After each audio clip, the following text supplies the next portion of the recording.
Hello and welcome back to another episode of the Pitchside Podcast, episode 105. I'm your host, the HOD of the BSP. Like, share, comment on the video, subscribe to the YouTube channel, and enable notifications to receive all the updates from these episodes of the podcast and all the content on the channel. Follow us on social media, search BSP on Twitter, Pitchside Pod on Instagram, and of course listen to our podcast on Spotify, Google Podcasts, or any other platform.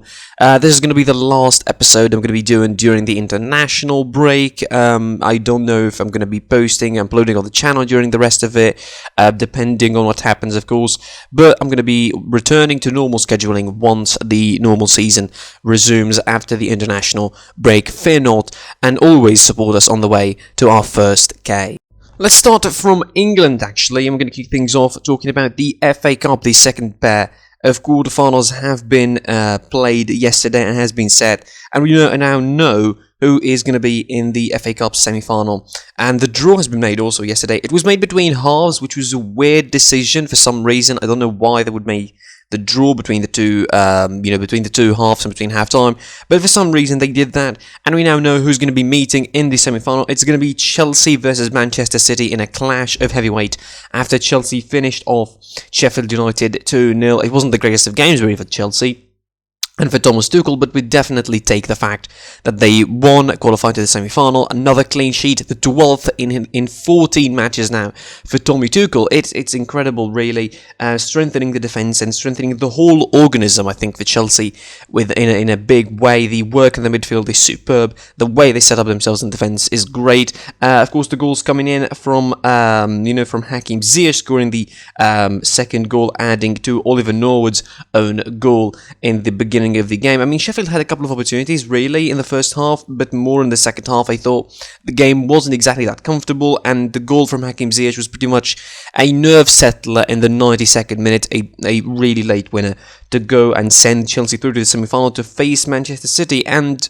obviously, Chelsea could fancy really beating Man City on their current form and on their current win streak. I think, only Man City are better than them since Tommy Tuchel joined, really. If we look at the form, if you look at the results, if you look at the performances, the fact that they, got 12 clean sheets, a victory home and away against Atletico in the Champions League, some great performances as well overall, the victory against Liverpool away. I know as bad as Liverpool have been this season, you really cannot take the merit of defeating Liverpool at Anfield. And, an overall great improvement in almost every department, really. I mean, aside from the attack, really still needs a couple of, tweaks here and there, particularly in, identifying who's going to be the starting three for your attacking three. If you're going to be starting with that 3-4-2-1, you need to realise who's going to be the three forward. Thomas Tuchel just needs to work on this, and definitely the team is going to be coming together, and probably an outsider pick and a dark horse in the Champions League, I would say. I mean, unless they get beaten by Porto, which is unlikely, but still possible to a certain extent. The second match, of course, was Leicester City defeating Manchester United, and after a great back and forth in the Europa League with AC Milan, Man City returned to domestic competitions and they get crashed out by Leicester City in a game that they were not the better side. And, for the most part, their bad defending was their outdoing, and also the game management from Ole Gunnar Solskjaer was pretty much really, really horrific. When you start the game with Pogba, Van de Beek, Pogba was on the bench, sorry. It was Fred, Matic, Van de Beek, and Pogba, starting with those four, basically CMs in the midfield. And it's a 4-4-2, like it was a 4-4-2, it wasn't exactly a 4-2-3-1. You could not play 4-2-3-1 when you have those four in the middle, because technically you probably would have Donny van de Beek on the right, and he was playing on the right for most of the first half, Paul Pogba on the left, just like he did against Milan, I think, trying to use him as best as they can, I imagine, because they don't want him to have defensive duties, because he doesn't really defend, and starting with Matic and Fred was always going to be a bad idea. And against a double in the middle like Yuri Tielemans and Wilfred Ndidi in particular, you're going to be losing a lot of balls, and they lost a lot of the ball. ball, and they lost a lot of possession, and they had some horrific defending to do in the first half. And the first goal, I think, was the evidence of that. Fred not looking behind him for some reason, giving a back pass, and Harry Maguire compounding the misery as well with the double mistake. Ignatius on fire at the moment, 7 in his last 4. Scores the first goal for Leicester City, and then of course Man United managed to equalise thanks to Mason Greenwood in the 38th minute, and we think, okay, it's going at half-time 1-1. Surely Ole Gunnar Solskjaer is going to be bringing the big guns here, bringing Bruno Fernandes and bringing Luke Shaw, maybe some of his best players this season, arguably Luke Shaw as well. So he does, but not before Leicester City score another goal. And it was another piece of horrific defending from Manchester United, seeing Yuri Tielemans really barging through the defence of Manchester United like it was nothing. Playing 1-2 with Iheanacho and then making the run.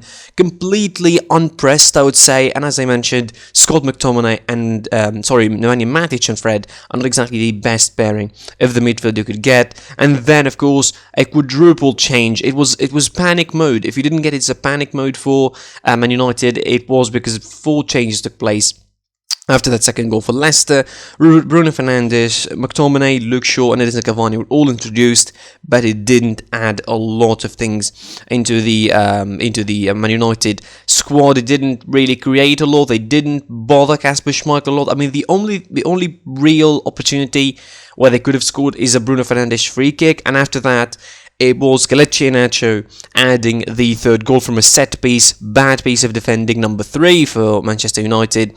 They defend the set piece in a bad way. Nobody is marking Iheanacho in the far post, and he scores, he heads it in. Dean Henderson should have done better, quote unquote, but it was, I think, a similar situation to what the goal they conceded against Milan in the first leg, late on by Simon Kjaer. Bad set piece defending, and the goalie could have done better, and the combination of both causes Man United to concede a third goal, and the game was done on that. Another disappointment for United.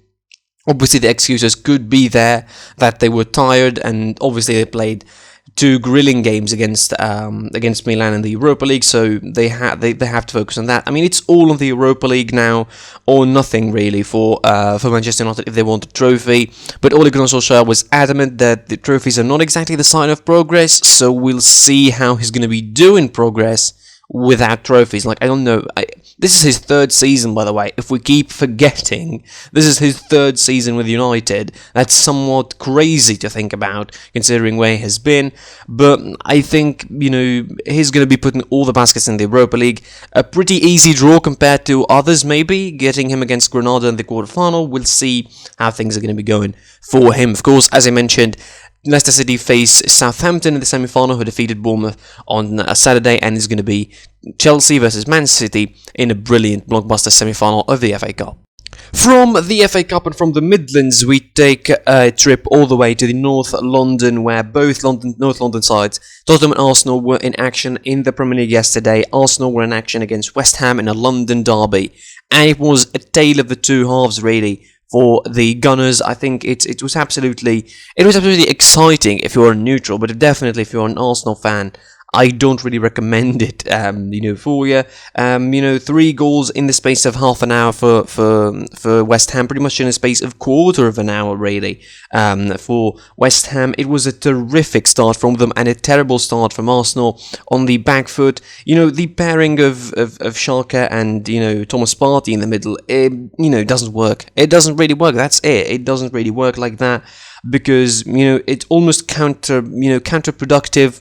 It almost counteracts against itself in the middle. It doesn't really give them a lot to do. And against a side like West Ham, who has someone like Declan Rice, who could really run diagonally all day long, and Thomas Suchek, who's just incredible. He's been a low-key, one of the best signings in the Premier League. I think if there's a sort of ranking for signings in the Premier League this season, there will be Ruben Dias, and I think I'm sure that there will not be a lot of sort of arguments against the fact that Thomas Suchek is going to be the 2nd best signing in the Premier League this season. He's been incredible, tremendous form from him this season. His stats have been amazing with with West Ham, and the way he runs, the way he plays, really, it's incredible. I mean, the work he does for the club, the work he incredibly puts on for the team is just amazing. He played 29 this season, and started all of them, and played all the minutes, really, scoring 9 goals this season. I mean, it's amazing. The guy is amazing. Like, he's contributing a lot to what West Ham do, both in the middle and also as a runner up front. He's just incredible. I tell you about another person who was incredible as well yesterday, Jesse Lingard. I mean, he found his groove with West Ham. I think he's taken full advantage of the loan.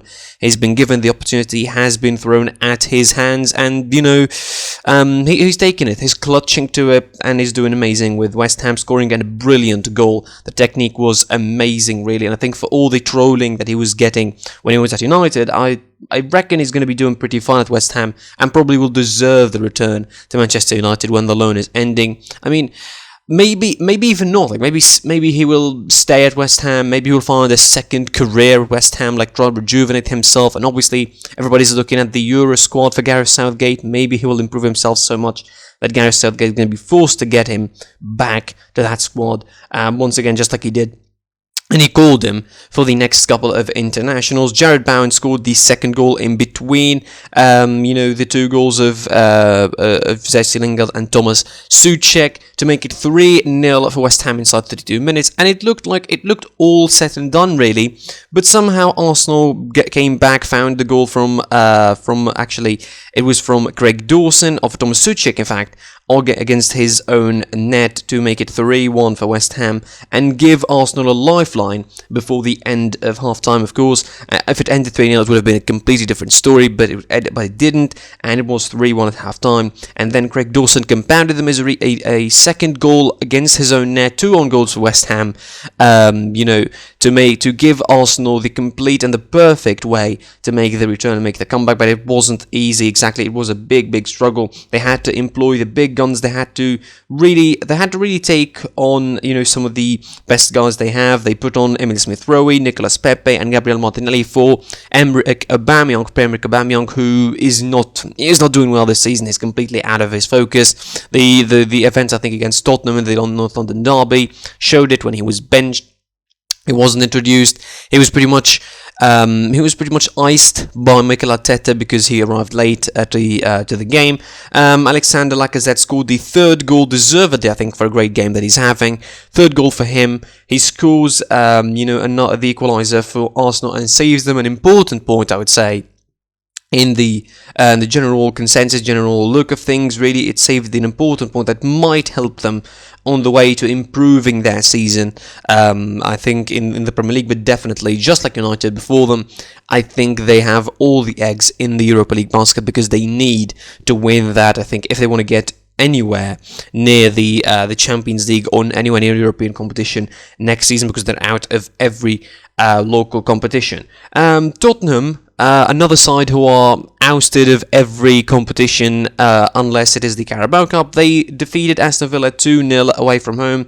It wasn't exactly the most entertaining game, most enjoyable of games. In fact, there wasn't a lot really to register in it. 4 shots on target in total from both games. It was 50-50.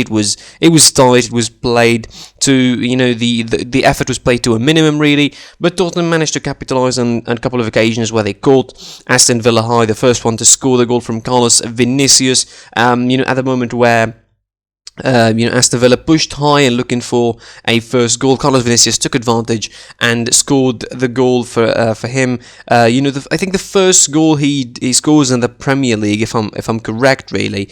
It is the first goal that he scores in the Premier League. His first in the Premier League, not all competitions, because he scored in the Europa and he scored in the FA Cup as well. So definitely an important moment for him. Maybe he would start getting a little bit more time, with the squad. The second goal was added by Harry Kane from the penalty spot. A stupid penalty, I would say, from Matty Cash. If you ask me why you would tackle him when the ball is almost out, when he missed it completely, really, Harry Kane, and couldn't control it. I mean, it's a penalty anyway. Scores 2-0 for Tottenham. They take the 3 points. An important important 3 points again, a game in hand that they really taken advantage of, and now they get themselves one step closer to a top 4 spots, and maybe they could creep in ahead of West Ham and may sneak in to just finish 5th and get themselves a place in the Europa League, which is going to be a big achievement, I think, for Jose Mourinho, who's really going to be happy, I think, of that in terms of his accomplishment overall. To the Serie A, and we go on to talk about the round 28 of the Serie A playing yesterday. Of course, it was a brilliant, I think, Sunday in terms of events. It was very, very eventful, starting with Hellas Verona losing to Atalanta 2-0, a brilliant game from the Bergamo side, completely dominating, particularly in the first half, and deservedly getting their goals in that half from Ruslan Malinovsky from the spot, and Duvan Zapata from an assist from Ruslan Malinovsky, adding the second goal in the 42nd minute. 2-0 for Atalanta. They stomped their authority on the top 4 spots, I think, at the moment in the Serie A, and they could even go further depending on the results of another match. Of course, the Juve Napoli game, I think, the game in hand, which was postponed once again, I think is going to be really, really important in defining how the top 4 is going to be shaping the season in the Serie A, and there's a possibility that we could have Juventus outside of that top 4. It's really going to be crazy. Speaking of them, they lose to Benevento at home 1-0. It wasn't even close. Juventus completely dominated the game. It wasn't even close to getting, anywhere near a 50-50 game or somewhat of a back and forth or a balanced game. It wasn't anything of that. It was completely dominated by Juventus. Benevento had only one shot on target, and guess what? It was the goal in the 67th minute, in the 69th minute from Gaish. The first. It was incredible. It's incredible. You look at. I watched bits and pieces of the game, most of the game, I would say. And Juventus missed a lot of opportunities. They had a penalty shout in the first half. I don't know exactly if it is justified, really, but I don't think that will be the biggest talking point of the game, really, because the loss overall was just too much of an event, really, to care forward. Starting with Federico Bernardeschi as a left back in a back 4, it will never work.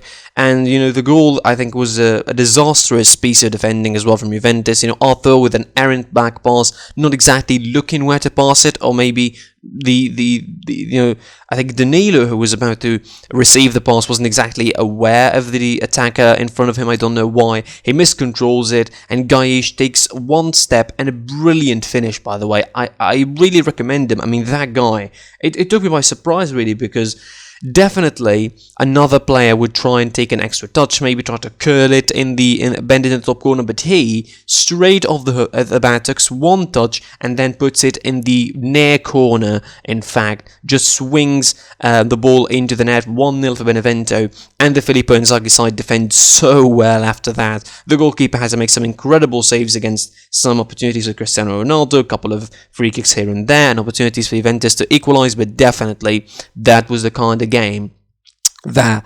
Benevento should have been playing in order to sort of defend their lead and defend their victory. It's a historic victory against Juventus, and they somehow pulled some sort of a double, really, against Juventus, because they'd drawn against them in the first match, and now they get a victory in this second match. It's now 4 points. They get 4 points out of 6 against Juventus. Now they have somewhat of a balanced record now against them. Yes, it's only 4 games that they played against each other, really, in Serie A, but definitely a balanced record of sorts. 2 victories for Juventus, a victory for Benevento now at home, of all places, and now Benevento a draw also in the first leg of that game.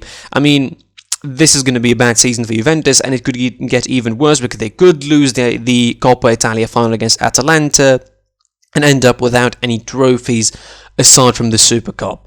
I think it's, I really didn't count the Super Cup as a trophy, because in my opinion, it's one game. I don't really rate it as a trophy that you really add to your palmarès as somewhat of a pride for winning that trophy, but I don't really rate it that much, so I don't really count it. In my opinion, the trophies that Juventus should be playing for: the League, the Cup, and the Champions League, and now they're out of 2, and then only 1 left, and they could be out of that as well in the final against Atalanta. It could be really bad for Juventus this season, and obviously the argument is going to be that they are in a season of transition, but you cannot have transition when you have Cristiano Ronaldo. It's just a redundant argument that is not going to serve the club well, not going to serve the fans well.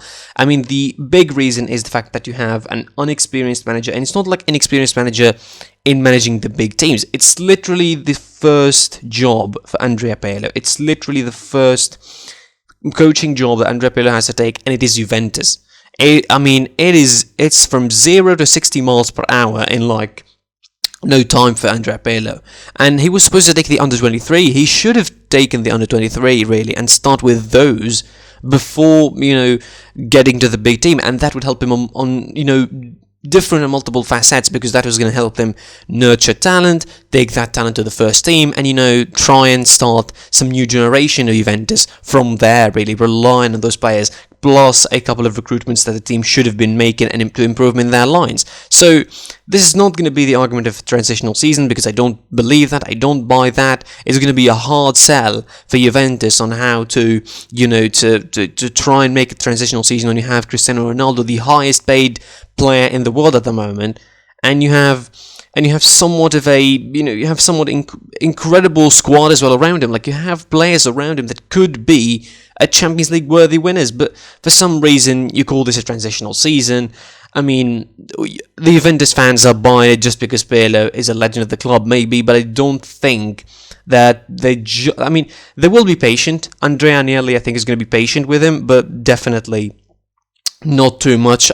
Probably they're going to be seeing out the season clearly, and the next season is going to be a different piece of cake completely together for Juventus. They're not going to be that patient with him next season. Elsewhere in Serie A, Sampdoria defeated Torino 1-0, drowning him even more in their problems in the relegation zone. The goal coming in very early in the game, thanks to Antonio Candreva in the 25th minute, and drowning Torino even more in their relegation battle. Really, they're just above Cagliari, 22 points, and of course with the game in hand as well, so that could help them evade eventually the relegation zone. Benevento are 16th, right above them, but with 6 points of difference, so that could be really, really hard to overcome eventually. Lazio make the trip to Udine and return victorious 1-0 against Udinese. The goal coming in from Adam Maricic in the 37th minute. Of course, brilliant bounce back for Lazio, I think, after the European elimination, which was again expected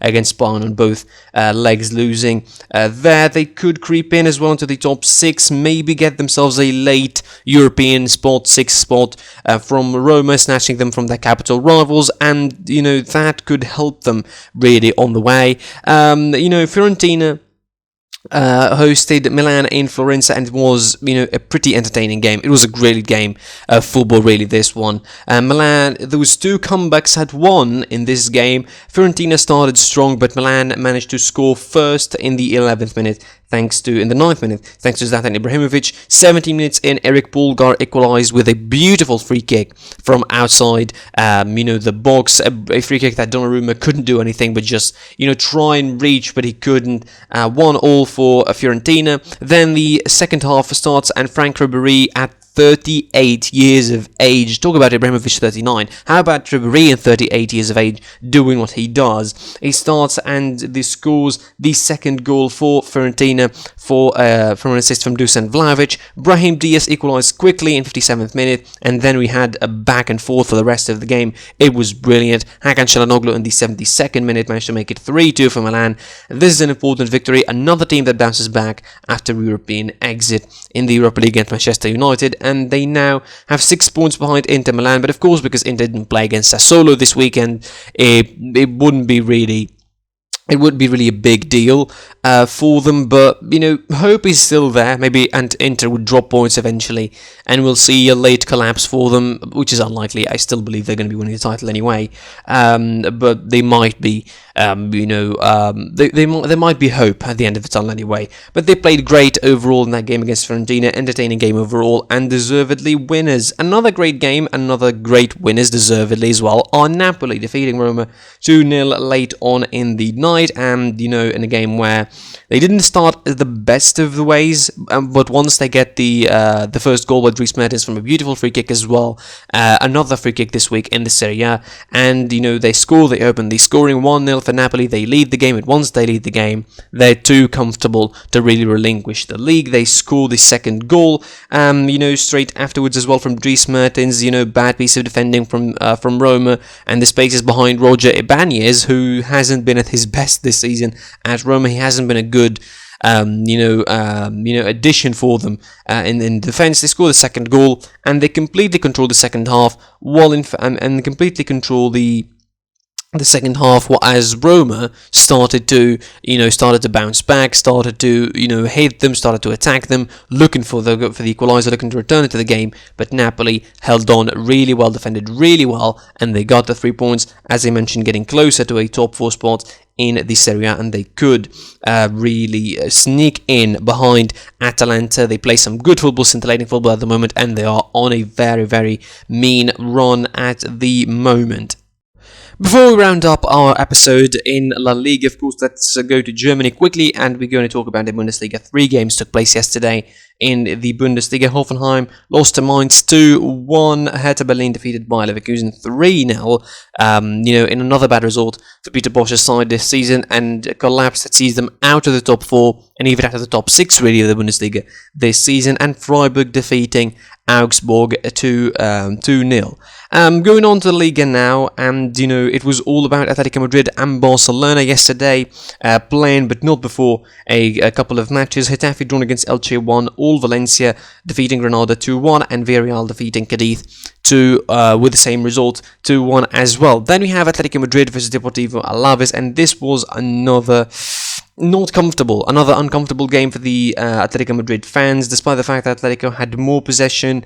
Deportivo Alaves yet were more dangerous whenever they had the ball. Oblak was forced to do a couple of saves overall in the game. Atletico Madrid scored early in the second half thanks to Luis Suarez putting in once again brilliant team effort. Cross by Kieran Trippier was sublime, and the finishing from Luis Suarez is tremendous. He's really shown once again why getting rid of him was such a bad idea in such a bad way for Barcelona. I mean, maybe looking at it like this, maybe it wasn't overall because Barcelona are doing well and we're going to get to them, but definitely the fact that Atletico Madrid are doing so well as well with Luis Suarez, and he's doing so well for himself with Atletico Madrid is just amazing. His 18th goal this season for the Uruguayan.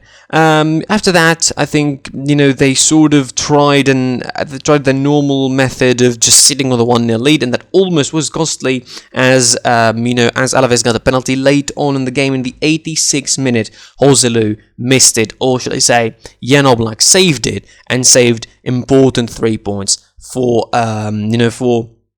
Atletico Madrid, 3 points that would keep them 6 points ahead of Real Madrid, their local rivals, and also 4 points ahead of Barcelona. I mean, Atletico Madrid are just really, really making it so nervous for their fans at the moment. And again, they're giving the opponents, they're giving their chasers so much ground to really come up at them and reduce the gap to somewhat of a reachable kind of difference between them. As I mentioned, of course, Barcelona with a great victory 6-1. I'm not going to mention a lot more than I did in the review really of this game. You can check it out on the channel. I will be putting it up. I mean, 6-1 victory. There's not much room really for debate aside from little tweaks here and there in the midfield and the defense. Really, there's still some defensive mistakes. Ter Stegen had to pull a couple of saves, and the result was 1-0 and 0-0 as well. So to give Barcelona the head start in the game, and they get it. And they completely dominated, and they scored 6 goals past Real Sociedad. It was a great night in terms of scoring goals. Messi scored twice, Dembele scoring, Dest scoring twice, and Griezmann, of course, as well, making it 6 goals for them. It was a great night for Barcelona. I think it was almost the perfect performance, for the Catalan side, bar that goal, which was, I think a classic Barcelona goal, letting their foot off the gas, spaces in the middle, not defending really well, and, a beautiful individual finish from Barrenechea as well, with the link-up play for Real Sociedad. I mean, a goal that was definitely a consolation goal. You could not say anything other than it was a consolation from Real Sociedad, nothing else. 6-1 it ends for Barcelona, an important victory ahead of, brilliant run of fixtures, really. They're going to see them face Real Valladolid in the season, and then they're going to be facing, of course, Real Madrid in El Clasico. That is going to be tremendous importance for Barcelona. Of course, I reckon the game against Valladolid is winnable, obviously, for obvious reasons, but then you have El Clasico, and then, of course, you're going to be having Atletico in later fixtures. So I think it's summed up in you win against Madrid in the Clasico, and you win against Atletico in that game, and Barcelona could win the league. As simple as that, and they have the cup final to get business to take care of, and maybe, just maybe, out of nothing, Barcelona could end up winning a local double in Spain when we thought it's Atletico Madrid's season. We'll wait and see as usual, and we'll definitely be interested and intrigued of what the season is gonna, have for us and the rest of it. Thanks for watching / listening. That's it from me for this episode. Always with HOD of the PSP. Like, share, comment on this video, subscribe to the YouTube channel, help us on the way to our first K, enable notifications most importantly to receive all the updates from these podcast episodes and all the content on the channel. Follow us on social media, search PSP and Twitter, pitch set on Instagram, and remind you, this is the last episode in this week, at least, during the international breaks. Maybe I'm going to be doing other videos and recaps for some reason, and debate points, but definitely not proper podcast episodes until the return of normal football. And until then, I'll be seeing you soon. Goodbye.